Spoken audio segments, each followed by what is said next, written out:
নমস্কার বন্ধুরা, দিদির রান্নাঘর উইথ ব্লগ চ্যানেলে আপনাদের প্রত্যেককে স্বাগত। দেখুন, আজকে নিয়ে চলে এসেছি একদম অন্যরকম চিচিঙ্গা পোস্ত। তো আজকের এই চিচিঙ্গা পোস্ত রেসিপিটা কিন্তু গরম ভাতের সাথে জমে যায় একদম। কিভাবে বানালাম এবার চলুন ঝটপট তাহলে দেখে নিন। তো দেখুন বন্ধুরা, চিচিঙ্গার এই রান্নাটার জন্য কড়াইতে তেল খুব ভালোভাবে গরম করে নিয়েছি। এইবার দিয়ে দিচ্ছি ডুমো ডুমো করে কেটে রাখা আলু।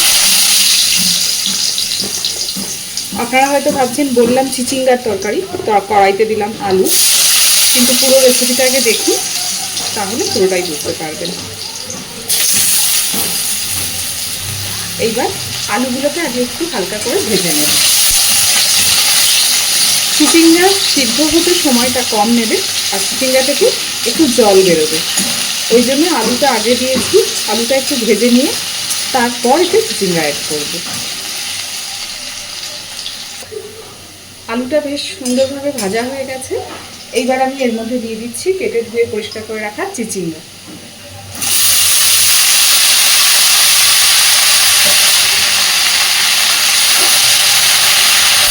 আমি এইভাবে ডুমো ডুমো করেই চিচিঙ্গাটা কেটেছি।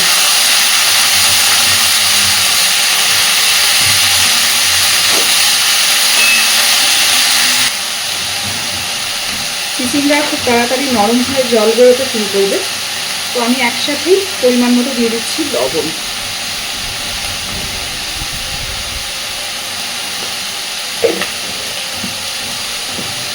এবার দিচ্ছি হলুদ গুঁড়ো। আমি বেশ অনেক দিন কোনো রকম কোনো লং ভিডিও দিতে পারিনি, কারণ আমি ভীষণ কাজের চাপও রয়েছে, প্লাস শরীরটাও খুব খারাপ।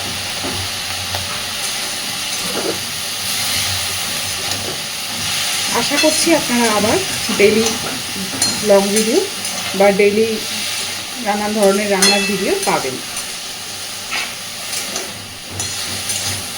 তো খুব ভালোভাবে মিশিয়ে দিয়ে খানিকক্ষণ ভেজে নেব। মোটামুটি চিচিঙ্গাটা থেকে যতটুকু জল বেরোনো, জলটা বেরিয়ে চিচিঙ্গাটা একটু জলটা একটু শুকিয়ে আসবে, বা মোটামুটি চিচিঙ্গাটা একটু ভাজা হয়ে নরম হয়ে যাবে, সেই পর্যায় পর্যন্ত ভালো করে একটু ভেজে নেব। দেখুন, খানিকক্ষণ ধরে ভেজে নিয়েছি। দেখতেই পাচ্ছেন চিচিঙ্গা থেকে অলরেডি জল বেরোতে শুরু করেছে। এই পর্যায়ে আমি দিয়ে দিচ্ছি এর মধ্যে খানিকটা চিংড়ি মাছ। আপনারা কিন্তু যদি কোনো নিরামিষ দিনে এই রান্নাটা করতে চান, তাহলে সেক্ষেত্রে চিংড়ি মাছটাকে অ্যাভয়েড করবেন, কিন্তু চিংড়ি মাছ দিলে না এই তরকারিটার স্বাদ অসাধারণ হয়।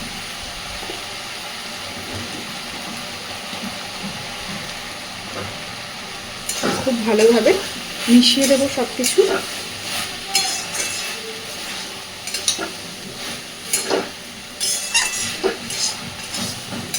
আমি নিরামিষভাবেও এই রান্নাটা বাড়িতে করেছি, খেতে খুবই ভালো হয়, কিন্তু চিংড়ি মাছের তো আলাদাই একটা ব্যাপার কাজ করে। তো এইবার চিংড়ি মাছটা দেওয়ার পরেও খানিকক্ষণ একটু ভেজে নেব।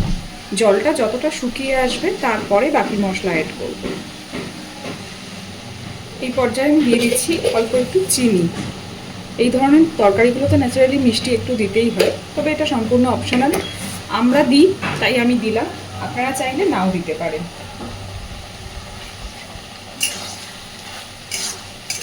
খুব ভালোভাবে মিশিয়ে দিয়ে এইবার দিয়ে দিচ্ছি সর্ষে, পোস্ত আর কাঁচা লঙ্কা একসাথে বেটে রেখেছি, সেই বেটে রাখা মশলাটা।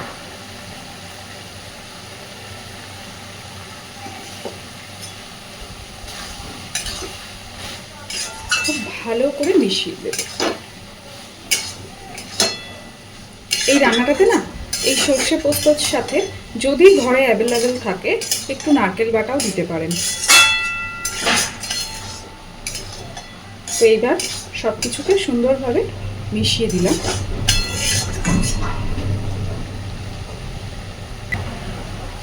যদিও রান্নাটাতে আলাদা করে জল দেওয়ার প্রয়োজন নেই, চিচিঙ্গা নিজের জলেই সিদ্ধ হয়ে যায়, তবু মিক্সির বাটিটা ধুয়ে আমি সামান্য একটু জল দিয়ে দিচ্ছি, দিয়ে ঢাকা দিয়ে দেব। প্রথম মিনিট 3-4 গ্যাসের ফ্লেমটা হাই ফ্লেমেই রাখবো। যে জলটা দিয়েছি জলটা একটু টেনে যাবে, তারপরে গ্যাসের ফ্লেমটাকে একদম সিমে দিয়ে মাঝে মধ্যে নাড়াচাড়া করে করে ঢাকা দিয়ে দিয়ে পুরোটাকে আগে সুন্দরভাবে সব কিছু রান্না করে নেব।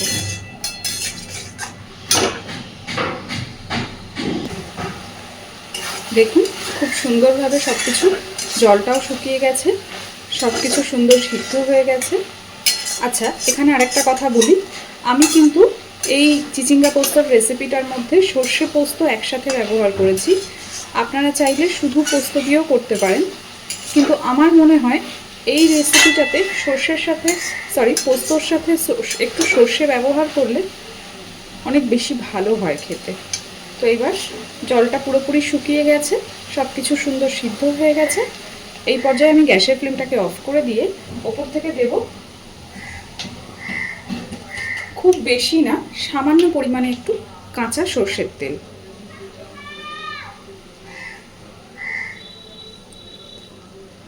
ব্যাস, আমার একদম রান্না কমপ্লিট। খুব ভালোভাবে মিশিয়ে দিয়ে ঢাকা দিয়ে এইভাবেই মিনিট 10 রেখে দেব, তারপর সার্ভ করব। তো আজকের আমার এই খুব সিম্পল আর খুব ইজি চিচিঙ্গা পোস্তর রেসিপিটা আপনাদের কেমন লেগেছে আমাকে জানাতে ভুলবেন না। আর অনুরোধ করব এইভাবেই বাড়িতে একবার বানিয়ে দেখবেন, গরম ভাতের সাথে খেতে বেশ লাগে। তো আজকের এই রান্নাটা কেমন লেগেছে বাড়িতে তো করে জানাবেনই আমাকে। আর তার সঙ্গে সঙ্গে প্লিজ আমার চ্যানেলটাকে লাইক, শেয়ার এবং সাবস্ক্রাইব করে আমার পাশে থাকবেন। এতক্ষণ আমার সাথে থাকার জন্য অসংখ্য ধন্যবাদ।